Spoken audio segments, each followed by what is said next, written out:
Welcome to another episode of Husbands Watching Housewives. I'm Scott. And I'm Jeff. And we just watched an episode of The Real Housewives of Salt Lake City. Yes, we did. Yes. And thanks for joining us, by the way. If it's your first time, we're just a married couple.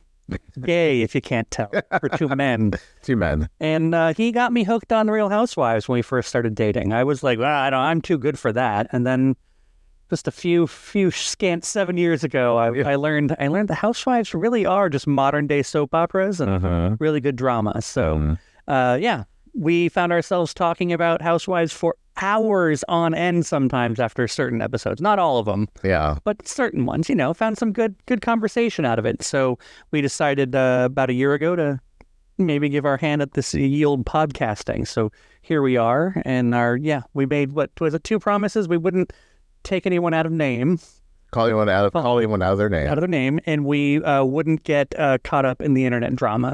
Right, because we're not a part of the show. We're just talking about the show. We're not aiming to, be featured or get a call from Whitney. The last thing I need to be is on one of the Housewives shows. No. I wouldn't mind if they mentioned Husbands Watching Housewives. Yes, or if they came on to the show, the podcast. That could be fun. Which can lead to drama, as see. Podcasts tend to do it. Yeah. But mainly only if you're Jeff Lewis, and I'm a little out of practice for being bitchy and snarky. Yeah. It's okay to call Jeff Lewis out of name, right? No. Yes. That's exactly. different. Yeah, that's different. Totally different, because I think he relishes that. Oh, totally. But regardless, thank you for joining us. Find us on all the socials media. We're even on Blue Sky now. We're HWH Podcast. Something like that there. Yeah. So, and then we're Husband Watching Housewife, all that stuff everywhere else. Just Google it, I suppose, or whichever the case. But thanks for being here. We appreciate it. And now we're going to get on with talking about how ridiculous this episode of Salt Lake City was. I wouldn't say ridiculous. Well, they're always fairly ridiculous, but I thought it was very funny. Yeah. And a lot of one-liners. I was like, oh, that's the title. That's the title. So, I wouldn't say ridiculous, but I think people were acting ridiculous. Yes. As F. Yes. So I didn't know there was a Kimosabi in Park City. No. My first takeaway. Does Kyle know about this? I more and more I think about it. There's probably a Kimosabi everywhere that there's skiing and snow. Oh, that makes sense. It's the Vale Aspen sort of placement, but new. Right. But I would have felt better had they lit a cowboy hat on fire instead of showing us a raccoon penis. No, it was just like, I'm not here for your raccoon penis. And, and Heather apparently doesn't watch Beverly Hills because she would know Kimosabi means hat place, and not in Japanese, but in the old West. They don't have sushi. What really not caught me off guard, because it's typical housewife thing, how wrong that conversation Lisa got it. Yeah. She said this, she said that. She didn't say in that context. She wasn't crying because Heather wasn't going. She was crying because Heather made her feel bad. Right. But Heather was just being kind of rude and refusing to hear her out. And, yes. And completely misconstrued her words. And so then here Lisa's doing it again. And Bronwyn doesn't understand that they are foxhole friends. That took me out. I was like, girl, you have not been through the war. I'm sorry. I know Jen Shaw was a lot. I know Monica was a lot. You have not been through a war. Heather and her metaphors, they kill me. It's like Heather needs to find a new way to express herself. Yeah. No, it's as though she's like, okay, I've worn out ride or die. That was last season. I gotta use foxhole friend. Yeah. So ridiculous. No, you're not. You're not all besties too. Also at the end where she's like, these people, I truly believe that some of her friends, not on this show, have taken the place of family who have shunned her once she left the Mormon church. However, I don't see Meredith as being one of those people. I'm sorry, I don't see you being that close. Or even Lisa, she loves to exaggerate. Yeah. Yeah. I get the feeling with Heather, she treats filming like it's going away to summer camp. And wow. Camp bestie. Right. And she wants to have the tradition of last year we did this, we're going to do it again. It's I get it. Monica hurt you, but also built you up. Sorry, she did. Yeah. And you're wary of new people, but Bronwyn isn't a con artist who's out to get you. She just has Jessica was. no, yes, but that's how Heather saw her. True. So, you just like being like, oh, Bronwyn's the worst. She's basically, this horrible person coming in and trying to upset, my friend group, and it's like, and like basically putting up the gates, like, you can't come in, you can't sit with us. I don't want to get to the end so quickly, but knowing us, we'll lose it if we don't just talk about it while it's on our mind. I really feel like that's such a stretch for Heather to be like, I don't let friends in easily. And I know you've said this in the past, that's like, it seems like that's the case, but it really feels like acting to me that Heather's just like, she's like, I don't trust people, especially after what's happened to us, with our friends in this group. And it's like, oh, it's not that deep. What she really means is, I don't trust these people on my show. Yeah, that's what it comes down to. I'm an OG. This is not like she owns it, but like, this is our show. And we've had new people come in, Jenny, Monica, and now, in her eyes, Bronwyn. They've been bad for the group, and like, we need to keep it like this core four, and we'll let certain people in, like Angie's okay, and Brittany is whatever, or Mary's okay too, to a certain extent. He's one of the originals, though. She is, but like, they really, remember last year, they're like, oh, the core four, right. So I just think she needs to get over it. She really does need to get over it, and I think, I don't think.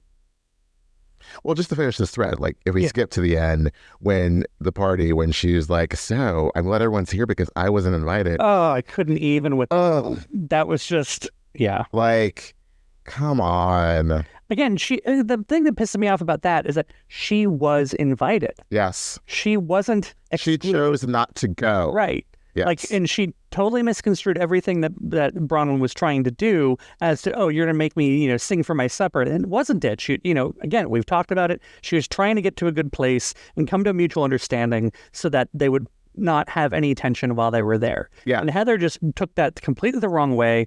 And I think, again, what it comes down to for me in my head is Heather wants it to be on her terms. And she wants it to be like, the way that she sees it. And she just couldn't fathom being a participant on this show under someone else's terms. Point of view. And it's like, and it's, Ron wasn't saying anything crazy. And she also was owning things and saying she was being messy and shady and apologized. And that wasn't the apology the way that Heather wanted it. Exactly. Which is, you can't really do that. Take the apology. Like, I thought it was sincere. And it seemed very clear through that breakfast, I guess we're going to call it breakfast because it was breakfast for companies, that it all seems like such a churchy thing to do when you're married. You'll have a church breakfast. Like a pancake breakfast. Yeah. But you could tell there was a look on her face when Bronwyn kind of laid it out there that Heather was like, I can either keep going down this path and be way more wrong. Right. Now's the time where I can get off this train and kind of try. I think she's also thinking, this is Housewives. We have to like resolve things. So if I keep holding this grudge, we can't move forward, and that's gonna kill the show. Not kill the show, but like, it's gonna impede the show. Right. It's gonna be a problem. Yeah. So she definitely, that back and forth though was great, mainly because Bronwyn just like served it up. Like, it's just so dumb that like Heather wasn't even there. Wasn't even part of the seating drama. Yeah. And just was trying to make this huge thing and like trying to like paint Bronwyn so dirty and so selfish and so bad. She's coming for her husband, Why was she focusing on the prenup? Like, it's none of your damn business. Yeah. And also too, what Bronwyn was saying, and what I've said about Heather before, Heather is really focused on material things. Read her book. It's very clear. Well, so for her to be like, well, what do you get going in? What do you get going out? It's like, what, like, why are you so focused on it? Like, shouldn't it matter that we're in love and we're happy and that's what works for us? Also, on top of it, two things, if I can remember them, because the things going through my head, is you're right. The prenup is ridiculous because it's like, first off, what do you care what I get or don't get out of my marriage? Right. It's not changing your life one iota. Yeah. So also, if you don't like me so much, wouldn't you love the fact that I might leave my marriage with nothing? Right. Also, wouldn't the suggestion of there not being a prenup, wouldn't that suggest that, like, then the courts will decide it or it'll hash itself out 50-50? Like, in my head, if Todd's this loaded guy and Bronwyn came in with nothing and they get a divorce, You get way more. wouldn't she get some of that? Yeah. Like, I don't know how it is. I'm no attorney. I don't know how it is. I don't know where they got married originally, but like, does it matter like where you got married versus like where you I think are it depends on where you spend the majority of your marriage. Because obviously, in California, the whole 10-year thing. Yeah. But the thing is, like, what does Heather care? Especially if she doesn't like Bronwyn, wouldn't she rather like?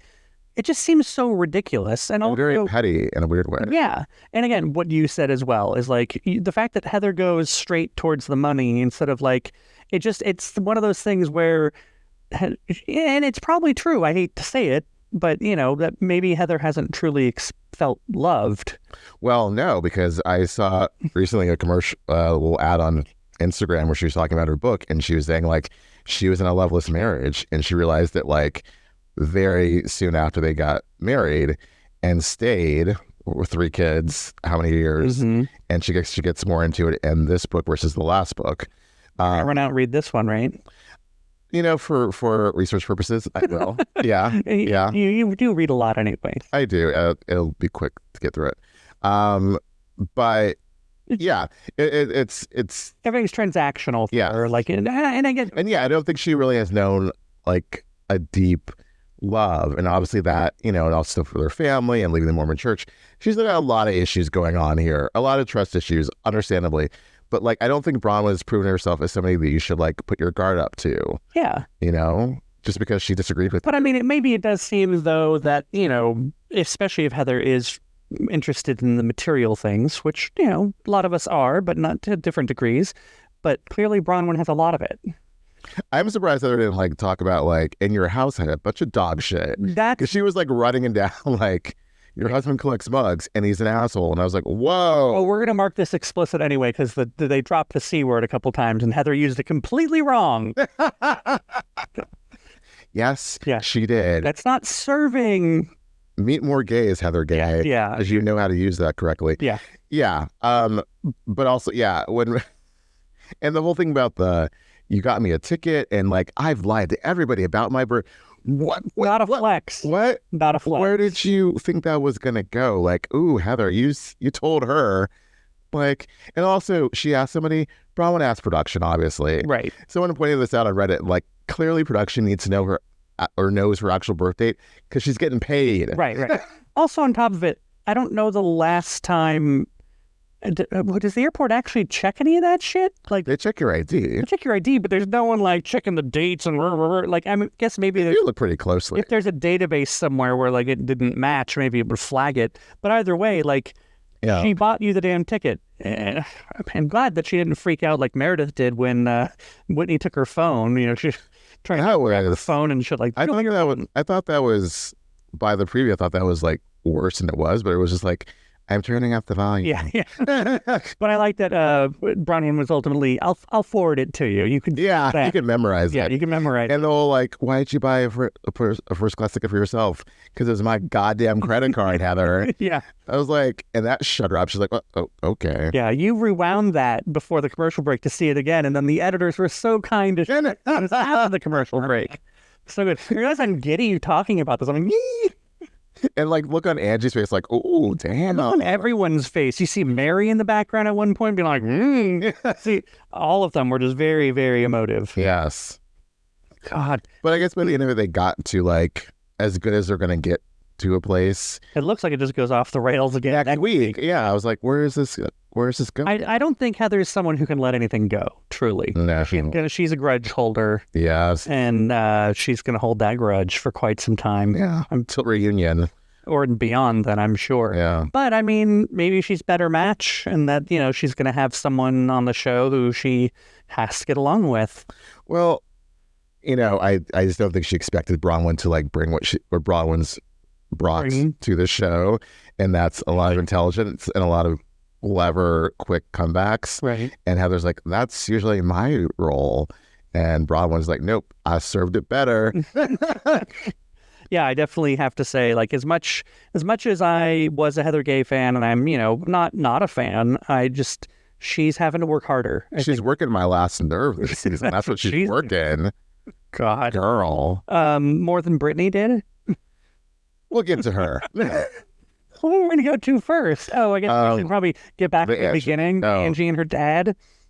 That was very sad. I didn't know. I just thought, and she didn't really clearly say exactly how her mother died, but are we assuming it was complications because of alcoholism? Sounds like it. Yeah, which is sad. It's a lot of news to get from someone wearing a Trix the Rabbit dress, though. I mean, it's a bad outfit in general. I don't think it's a bad outfit. Oh, it's bad. It's not. A nude illusion. I can see what she's going for, but it keeps reading silly Angie, Trickster for kids to me. If it didn't have the gloves, maybe. Then the nude illusion isn't quite nude illusion. It just looks like it's some sort of burlap sack under there, and yeah, it's a lot. And but yeah, it was a sad story. It makes sense why she mothers the way she does, because she didn't have that. And, I get why she's a helicopter mom, and, it's sad that she didn't have a mom. And, it was not good that she got that out and expressed that to her father. I don't know if there's a way that we can get this information in any other way. So, hear me out when I say this. I like seeing the vulnerabilities, and I like knowing, not a lot, but some more of her background, and how she was brought up, and kind of, what goes into this, the way she thinks and everything. But I think I can go without having these one-on-one family conversations like they do on all these Housewives. It sometimes also seems a little bit awkward for the family member. Like, her dad was just like, oh, okay, I thought I was coming over for dinner. Yeah. I didn't know. And then she starts crying. He's like, oh, okay. Sorry, and yeah, it kind of and obviously you want it to be natural. So I'm sure she didn't say Dad, I'm going to cry tonight and we're going to talk about Mom. Get ready. But he was just kind of like, okay. But I feel like we've had other franchises recently, like Potomac. We got that with a little bit with Ashley and her mom, and her mom's situation. Right. And her mom also seemed very caught off guard, like, oh, we're talking about that. Yeah. Okay. And I'm just kind of like, I can go without it, but then I don't know, we're supposed to actually be interested in their lives and stuff. It can't be all drama. It would be better if it was a conversation with another housewife. Yeah, I think that's where I'd be. If she's like, Whitney, I'm thinking about my mom and how I felt abandoned by her even before she died. And it would be, and we could talk about her father. Because then we get two, exactly. And we get to see, we get background on two women at the same time. Right. And who've had family members who struggle with addiction. Yeah. So, I mean, that's how I'd prefer it. But I'm sure there are people out there like, oh, this is super touching. But I'm a little cold and dead in the heart. Well, I really like Angie, so it was, and I like her dad, and it was, You were saying you read somewhere that she's selling her house? Yes. So do you know if they got a railing on the basement stairs? Because that's going to come up in the inspection. Pretty sure. Those were some steep-ass stairs.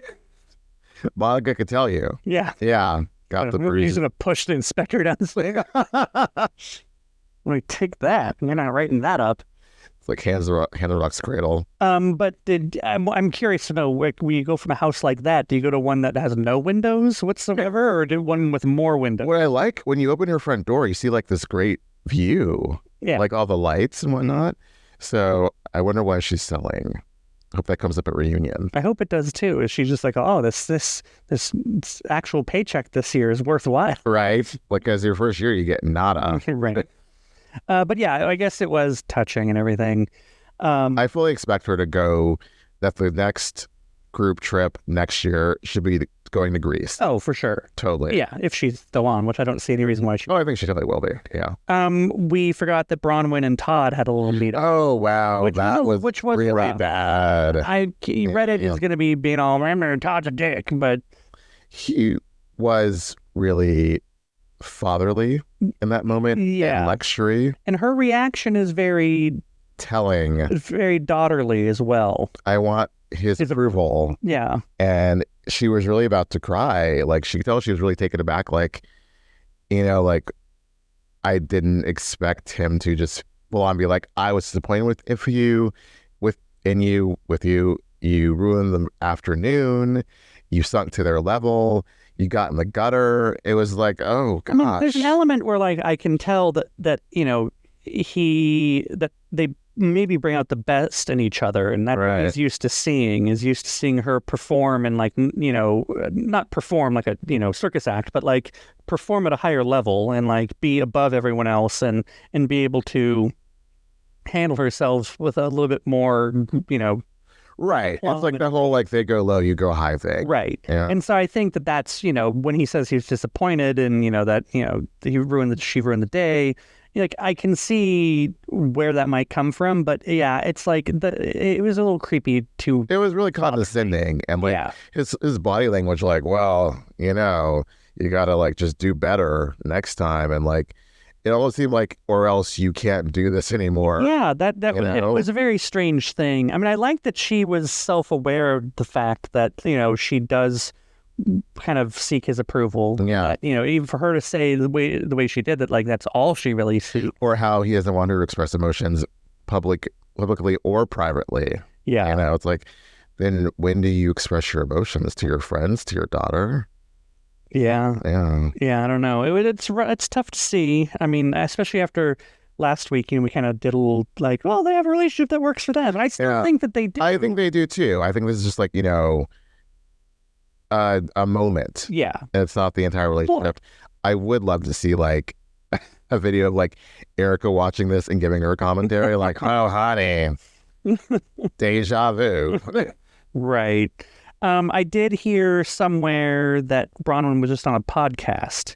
The VL. Yeah. And then it's a lot of people were saying that kind of gives a lot of context and paints it in a different picture, that it's a different light, that it's not so like controlling of a relationship. Yeah, I was thinking about that because I am curious to take on that and whether it actually paints it differently or not. It's a little bit more insight into their relationship, which I don't know that we're going to see much more of. And if Bronwyn is back next season, that Todd will not be. I mean, yeah, just be like Mary's husband and just show up and get on camera. Yeah. Or just be like, this is my form of. He could be like, I can give you the money that you're getting from the show. He could, because like it's so paltry, I'm sure. But I don't think that she really, is it want for money. I don't think she's doing this for money. But it's more so like, I guess, yeah. I think I think she just also I've an outlet, and she's been asked before. She says like from really? Like early on, like I think season 2. She was asked, according to some things that I've read. So we could have had her, but we got freaking Jenny. Yeah. So Jenny from the racist block. Did Lisa do anything before? Tell stories. Yeah. Show up in a jumpsuit that Mary wore before. Hold on. Watch What Happens Live. Right. No, Whitney played soccer with her kid. That was what I saw her doing, and then that was really about it. But what do you think about the Breakfast at Tiffany's whole theme? I like the theme. Some did it better than others. Mm-hmm. Bronwyn was classic. Audrey with the bangs. Mm-hmm. Angie looked amazing. She was not best little dressed. Black dress. I liked how she didn't go little black dress route, but she did the look. The hair is so good. I mean, she's always going to win on the hair because she's a hairstylist. Oh, I was talking about Bronwyn. Bronwyn did good because she didn't do the little black dress, but Angie did a black dress. But it was a longer dress. That's true. Whitney, it was fine. Yeah. It was safe if you're talking about Project Runway. Heather just looked fine but didn't fit the theme at all. Not at all. Mary was just Mary, but wearing a lot of Chanel, but like a black dress. Yeah. And then there was Meredith. Yeah. With that thing on her head. Yeah. Like, if you're going to do bangs, you do them like Bronwyn when they're like just to the side, not like, not even, I was going to say Cousin It. No, it's like, I don't know who that is. Yeah, I don't know either. Well, like Mary's of Flintstones, that kind of was, it was a little Betty Rubble there. Yeah. And then, and then Brittany did. Oh, it was Courtney, Scream 3. Courtney Cox with the short bangs. Oh, Gail and others. I can, Yeah, I see what you're talking worse. about. Yeah, I can see what you're talking about. Yeah. Yeah, that was just, Meredith did not win that one at all. No. And in so many ways. I mean, I think we can get to that. Is that the biggest drama after? Well, we already talked about Heather and Bronwyn. When you mention Brittany showing up, girl, not at all dressed, and completely. And then like after the whole apology between, I feel like Brittany and Heather were doing like Sunday best, not breakfast at Tiffany's. yes, Like we're just doing nice Sunday best. Yes, showed up late and then made it all about Brittany. Like even Alexis would be like, girl, yeah, you doing too much. everyone there was just cringing about just like, why would she say that? And just like, I think Whitney was laughing over in the corner and what the hell? I mean, the whole like, you didn't invite me to things. It's like, well, yeah, but you're just kind of getting into this group and, you know. And then she decides to pick the fight about the wine being brought over to her house. Just that was so weird, just to have a fight. Yeah. She was looking for a fight and Angie was like, I don't know what the hell you're talking about. Yeah. Like it was, I didn't expect you to pour the wine for your guest. But obviously, Mormon lady, you drink. So unless someone watches the show, which I'm sure every GD Mormon watches this show privately, they're going to know you drink. So it was just weird. It was very, very weird. And I thought Heather brought some good shade there when she said, you know, oh, apparently you have to practice Mormonism 2.0. Like, that's the Barlow. Who's holding meetings. Yes. So that was good. But yeah, Brittany, I can see why she didn't make it of the whole house. And then when she was like, I want my kumbaya moment, I was like, and then the fact that you're having it. That's what they said. Yeah, and then Bronwyn being like, are you actually apologizing or just because they told you should? And like, I could tell Bronwyn was like, I'm not really bothering with her. Yeah. I think that is the difference. She does want to make up with Heather. And with Brittany, she's like, I can take it or leave it. You know? Yes. You can go either way on this one. Yes. Lisa didn't really have anything going on after. Well, she tried to come for Angie with the whole like first class thing. First class? With the coach. Oh, the first, First class. Wrestling. Yeah. Oh, yeah, which was completely stupid because I remember thinking that Angie was like the voice of reason last week and being all like, whatever, I'm in 19, whatever. She was the voice of nonchalant, like, oh, well, you know, you're not going to get first class and this is where I'm sitting and that's it. She wasn't like, how dare you put me in coach? It was just like, whatever. Put me in coach. I'm ready to play. Yeah. Wingy center field. Sorry, you know that song, right? No. They used to play it at the Chicago airport all the time, and I would have to sing it because it was in the elevator. Well, I've never been to Chicago. Well, we'll go to Chicago, and I'm hoping it's still playing 20 years later, and it was the elevator in the parking garage. Anyway, long story short. You're right. What was also interesting is that Bronwyn said, I paid for Heather to have a first-class return ticket. Well, because everybody flew on her jet or on the rented jet, the PJ. No, on the way back. Right. She said that she got Heather a return ticket. First class. So she would have been sitting up front with them.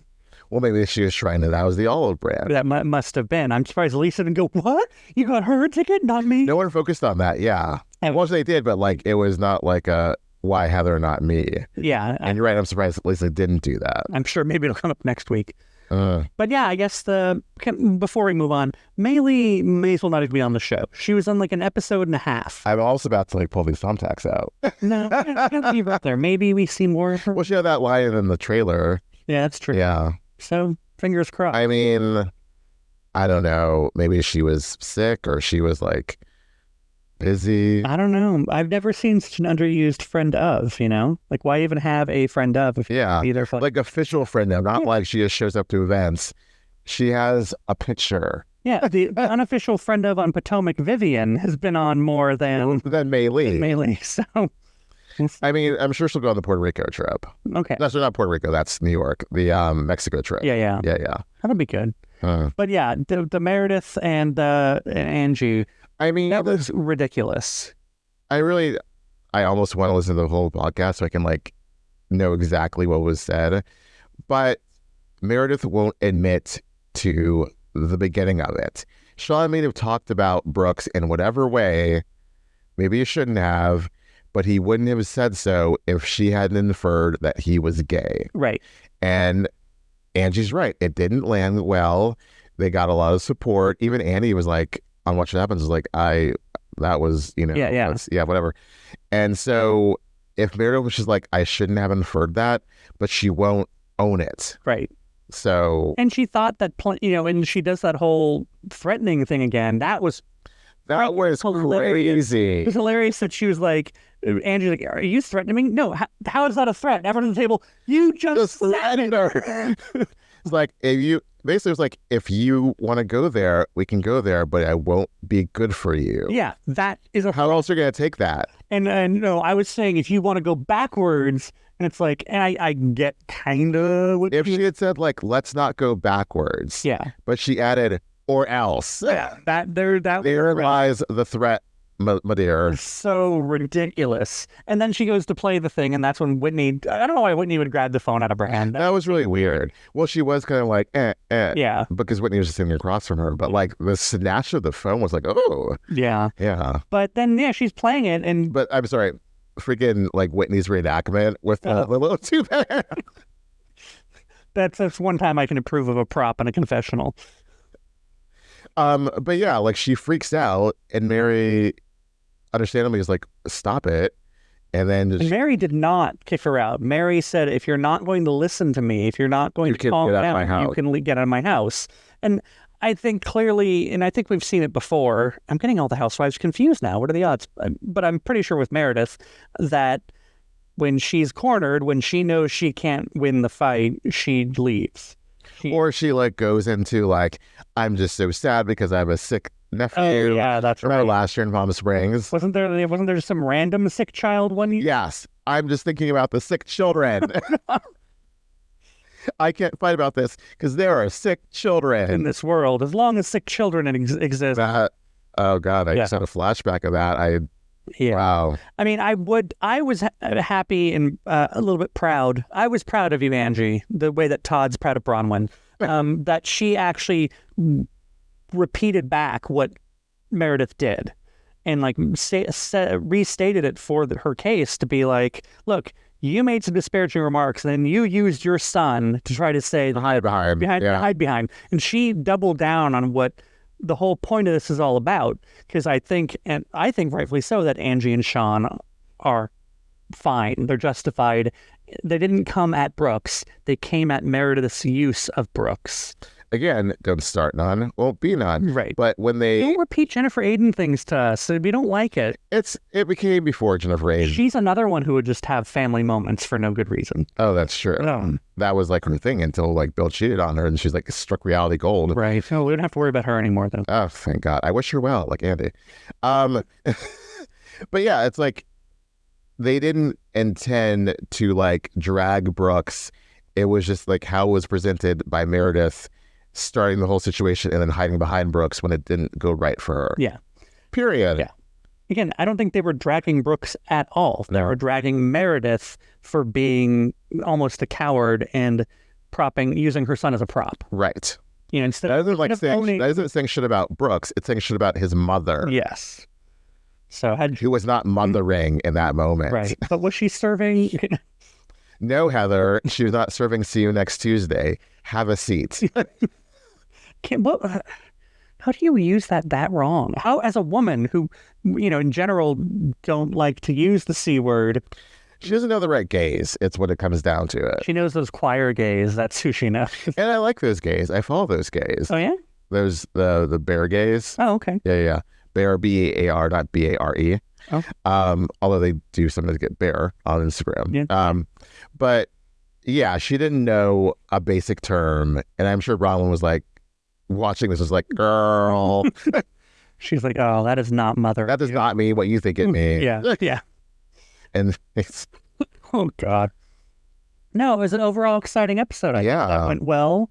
And you know what? I think it will be continued, but they didn't need it to be continued. But I'm sure they'll pick up from the party because it would be awkward not to. Well, they might just have the aftermath. I don't know. Well, there's more to it because you see in the trailer, like she and Mary like going, like, you used me, and ridiculous. So dumb. I think, you know, I as we started off this episode saying, you know, we wish everyone, you know, we don't, you know, I'm kind of over Meredith.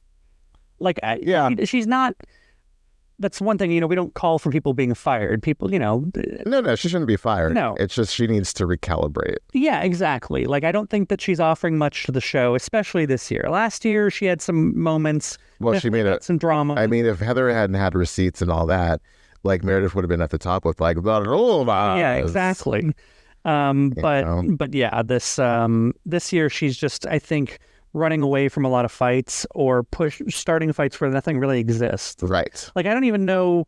Yeah, I mean, that's what this whole argument is about. It's just this, had Meredith not brought this up, it would never have been an issue. Right. Yeah. And it was all a thing that, again, Sean thought was resolved last year or earlier. Not even last year, at the party days before. Oh, okay. And then she's like, well, now I really want to bring it up. And Seth with his biatch. And so ridiculous. So dumb. Yeah, I think recalibrating for her. And then, yeah. Whitney's also, I think, needing to get some drama this season, too. Or some better drama. Yeah. I don't care about Prism. I like Whitney. I'm leery of it going sideways with Bronwyn next week. But Alibaba, I don't really care. It doesn't matter. It doesn't matter. And the thing with the podcast, like the podcast that's happening off camera. Oh, yeah. Which is like our favorite thing. Yeah. No. Ridiculous. No. But yeah, I think we're on a good trajectory. And I think we've got some exciting Salt Lake City ahead of us. Yes. So till next time. Till next time.